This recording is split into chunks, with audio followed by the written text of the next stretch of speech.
بسم اللہ الرحمن الرحیم۔ السلام علیکم مائی یوٹیوب فیملی، السلام علیکم مائی ڈیئر اسٹوڈنٹس، کیسے ہیں آپ؟ ہوپ سو ٹھیک ہوں گے، اپنے گھروں میں خوش اور آباد ہوں گے اور اپنی لائف کو انجوائے کر رہے ہوں گے۔ اللہ تعالیٰ آپ سب کی مشکلیں آسان کرے، آمین ثم آمین۔ تو ڈیئر اسٹوڈنٹس، آج ہم حدیث نمبر 11 کریں گے۔ اب آپ سوچ رہے ہوں گے کل حدیث نمبر 5 کرائی تھی اور آج 11 پہ آ گئی ہیں، تو حدیث نمبر 11 سے جو ہے وہ میٹرک کلاس کے اسٹوڈنٹس کا سلیبس شروع ہو رہا ہے، یعنی جو میٹرک میں اسٹوڈنٹس ہیں ان کی 11ویں حدیث سے لے کر 20 حدیث تک ہے، ٹھیک ہے۔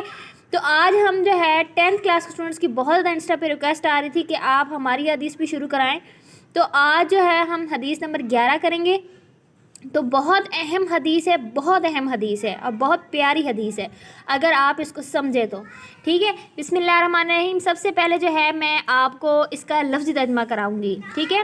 الصلاۃ کا مطلب ہے نماز، عماد کا مطلب ہوتا ہے ستون، ٹھیک ہے۔ دین کا مطلب ہوتا ہے دین۔ الصلاۃ عماد الدین کی نماز دین کا ستون ہے۔ من اقامہ جس نے اسے قائم کیا، فقد اقام الدین اس نے دین کو قائم کیا۔ اقامہ کا مطلب ہوتا ہے قائم کرنا، دین کا مطلب ہوتا ہے دین۔ ومن اور جس نے ہدمہا کا مطلب ہے ڈھا دیا، فقد پس اس نے، گویا کہ اس کا یہ مطلب ہوتا ہے، ہدمہ کا مطلب ہے گرا دیا، الدین دین کی عمارت کو، ٹھیک ہے۔ اب پوری حدیث کا ترجمہ سنیں۔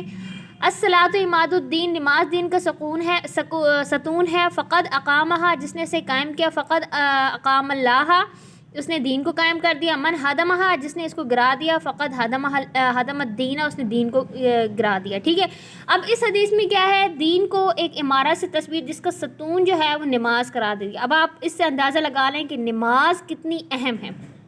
تو دیکھیں اسٹوڈنٹس، میں آپ کو اس کی تشریح آپ کی بک سے ہی کراتی ہوں۔ بک سے کرانے کا میرا مقصد یہ ہوتا ہے کہ ٹیکسٹ بک ایک ایسی چیز ہے جو ہر اسٹوڈنٹ کے پاس ہوتی ہے، ٹھیک ہے۔ گائیڈ بکس سب کے پاس علیحدہ علیحدہ ہوتی ہیں، اس لیے میں آپ کو جب تشریح سمجھا رہی ہوتی ہوں تو میں یہ ریڈ کرنے کے علاوہ آپ کو ایکسٹرا تشریح بھی ساتھ میں بتا رہی ہوتی ہوں۔ اس کے علاوہ جتنی بھی میری احادیث کی تشریح ہے، اس کے لاسٹ میں قرآن کریم کی آیات کے ترجمے اور احادیث کے ترجمے بتاتی ہوں، وہ آپ اپنی تشریح میں انکلوڈ کر لیا کریں، اس کی وجہ سے آپ کی تشریح بہت اچھی بن جائے گی، بہت زبردست قسم کی آپ کی تشریح تیار ہو جائے گی، ٹھیک ہے۔ تو اب تشریح شروع کرتے ہیں، اور لاسٹ میں آپ کو کچھ احادیث اور قرآن کریم کی آیات کے ترجمے بتاؤں گی، وہ آپ نے اپنی تشریح میں انکلوڈ کر دینے ہیں، ٹھیک ہے بیٹا۔ چلیں اب تشریح شروع کرتے ہیں۔ اس حدیث میں دین کو ایک عمارت سے تشبیہ دی گئی ہے جس کا ستون نماز ہے۔ جس نے اس ستون کو قائم کیا، گویا اس نے دین کی عمارت کو قائم کیا۔ جس نے اس ستون کو گرا دیا تو اس نے گویا پورے دین کی عمارت کو ڈھا دیا، ٹھیک ہے۔ اس سے نماز کی اہمیت واضح ہوتی ہے۔ مجھے امید نہیں ہے کہ آپ کو اس میں کوئی چیز سمجھ میں نہ آئی ہو، آئی ہوپ سو آپ کو سب سمجھ میں آ رہا ہوگا، ٹھیک ہے۔ ہر مسلمان کے لیے روزانہ 5 مرتبہ ایمان کے امتحان کا موقع آتا ہے۔ دیکھیں اب یہ ایک امتحان ہی ہے نا کہ اللہ تعالیٰ نے ہمیں اس دنیا میں اپنی عبادت کے لیے بھیجا ہے، ٹھیک ہے۔ جب اذان ہوتی ہے تو یہ ہمارا امتحان ہے کہ ہم اب نماز کو چوز کرتے ہیں یا اپنے کام کو چوز کرتے ہیں، ٹھیک ہے۔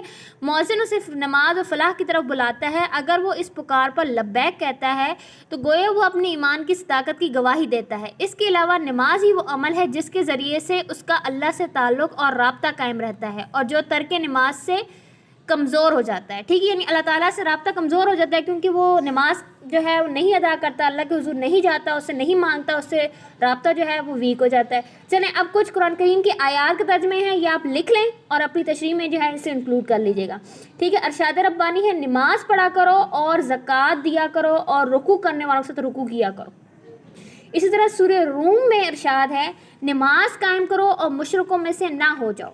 اسی طریقے سے سورہ طٰہٰ میں ارشاد ہے، اور میری یاد کے لیے نماز قائم کیا کرو۔ ایسے ہی سورہ ماعون میں ارشاد ہے، پس ایسے نمازیوں کے لیے ہلاکت ہے جو اپنی نمازوں سے غافل ہیں، ٹھیک ہے۔ یہ قرآن کریم کی آیات کے ترجمے تھے۔ اب احادیث کریں۔ نماز دین کا ستون ہے۔ دوسری حدیث ہے کہ نماز میری آنکھوں کی ٹھنڈک ہے۔